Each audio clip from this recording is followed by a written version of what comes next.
Hi అండి, అందరికీ నమస్కారము. Welcome to our channel we travel together. ఈ వీడియోలో మీకు ముంబైకు సమీపంలో ఉన్న అతి పురాతన ఎలిఫెంటా కేవ్స్ గురించి మీకు వివరిస్తాము.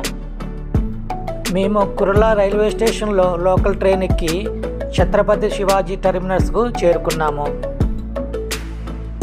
ఇంతకుముందు దీనిని విక్టోరియా టెర్మినస్ అని కూడా అంటారు.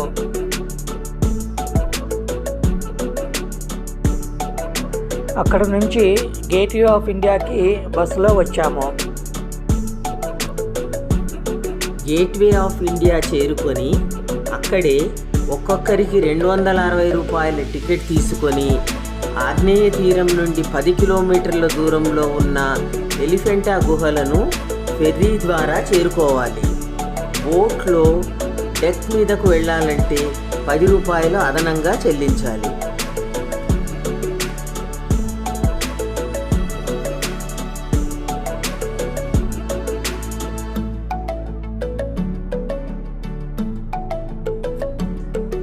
ధరాపురి ద్వీపంలో ఉన్న ఈ గుహలకు పోర్చుగీస్ వారు పేరు పెట్టారట. 1987లో యునెస్కో వారు దీనిని ప్రపంచ వారసత్వ ప్రదేశంగా ప్రకటించారు.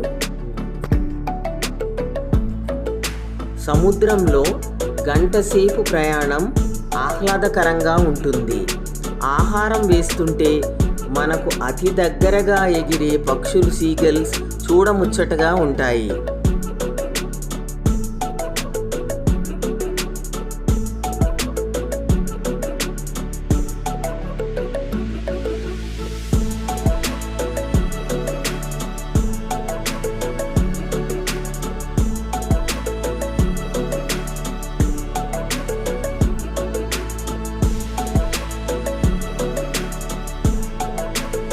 ప్రశాంతమైన సముద్రపు అలలు, అక్కడక్కడా కనిపించే ఇతర షిప్పులను చూస్తూ మన ప్రయాణం సాగిపోతుంది.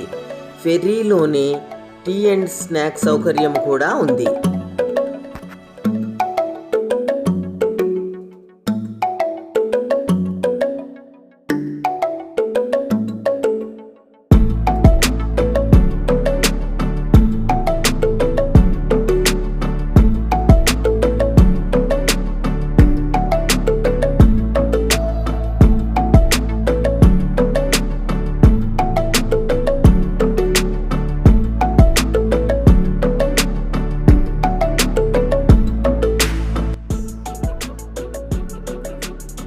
ఫెర్రీ దిగిన వెంటనే గుహలకు దారి తీసే మెట్ల బేస్ వరకు నడిచి కానీ 18 రూపాయల టికెట్తో టాయ్ ట్రైన్లో కానీ చేరుకోవచ్చు.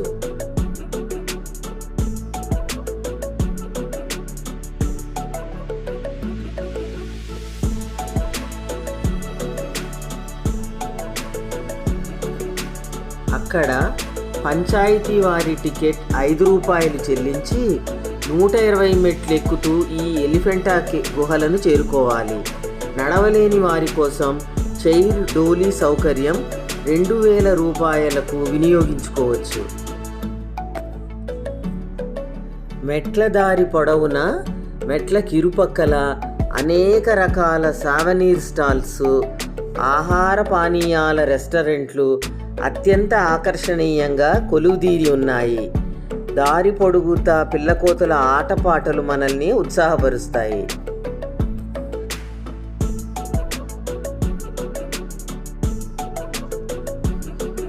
మెట్లన్నీ ఎక్కి గుహల మెయిన్ ఎంట్రన్స్ చేరుకున్నాము. ఇక్కడ 40 రూపాయల టికెట్ తీసుకొని సెక్యూరిటీ చెక్ చేసుకొని గుహల ప్రాంగణంలో అడుగుపెట్టాము. రాతి కొండలలో చెక్కబడిన ఈ 5 గుహల సముదాయం 60,000 చదరపు అడుగుల విస్తీర్ణం కలిగి ముఖ్యమైన హాలు, ప్రక్కన 2 హాలు ప్రాంగణాలు, మరి 2 ఇతర క్షేత్రాలు కలిగి ఉన్నాయి. వీటిలో అందమైన దేవతా శిల్పాలు, శివలింగాలు, ఇంకా అనేక కళారూపాలు చెక్కబడి ఉన్నాయి. చాలా వరకు ముఖాకృతులు మార్చివేయబడి ధ్వంసం చేయబడి ఉన్నాయి. ఈ మందిరాల సముదాయం శివుని నివాసం అని ప్రతీతి. ఇక్కడి 5 గుహలలో మొట్టమొదటిది ఒక పెద్ద హాలు కలిగి అన్నింటిలోకి ఇదే అత్యంత ఆకర్షణీయంగా ఉంది. ప్రతి గుహ ప్రాశస్త్యం తెలియజేస్తూ బోర్డులు ఏర్పాటు చేయబడి ఉన్నాయి. ఈ మొదటి గుహలోని ప్రముఖ శిల్పం సదాశివుని విగ్రహం. ఇది 20 అడుగుల ఎత్తులో త్రిముఖంతో కూడి పంచముఖ శివుని పోలి ఉంది. బ్రహ్మ, విష్ణు, మహేశ్వరులను పోలిన ఈ రాతి శిల్పం ఎంతో అపూర్వంగా కనిపిస్తుంది. రెండవ గుహలో కూడా శివలింగం మరియు అనేక శిల్పాలు అరిగిపోయి విరిగిపోయి ఉన్నాయి. అయినా కళ్ళార్పకుండా చూస్తూనే ఉంటాము.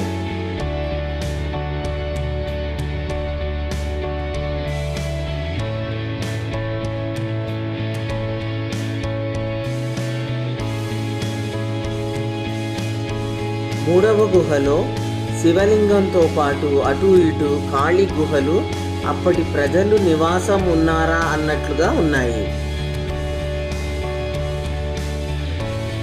ఇక నాలుగవ గుహలో ఒక్క శివలింగం తప్ప ఖాళీగా తపస్సు చేసుకునేవారా అన్నట్లు ఎత్తైన స్తంభాలతో చల్లగా ఆహ్లాదకరంగా ఉంది.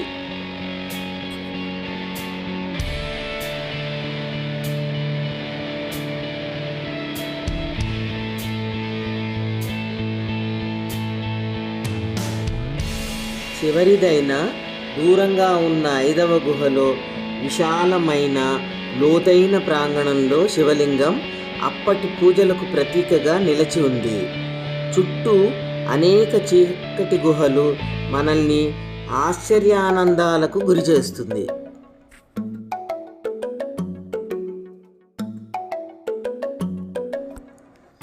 ఇలా ఆధ్యాత్మిక చింతన, ప్రకృతి అందాలను, చారిత్రక విజ్ఞానాన్ని అందిస్తున్న ఈ ఎలిఫెంటా గుహలు పర్యాటకులను ఎంతో అలరిస్తాయని చెప్పడంలో సందేహం లేదు.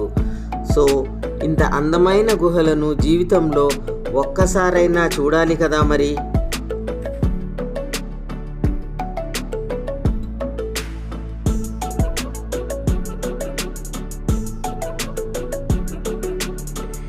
తిరుగు ప్రయాణంలో నచ్చిన గిఫ్ట్స్ కొనుక్కొని అదే టాయ్ ట్రైన్లో ఫెర్రీ జెట్టు చేరుకొని ప్రత్యేకమైన ఎక్స్పీరియన్సెస్ నెమరు వేసుకుంటూ రిటర్న్ అయ్యాము. ఈ వీడియోని చివరి వరకు చూసినందుకు మీకు మా యొక్క ధన్యవాదములు. దయచేసి ఈ వీడియోని లైక్ చేసి మా ఛానల్ను సబ్స్క్రైబ్ చేయగలరు.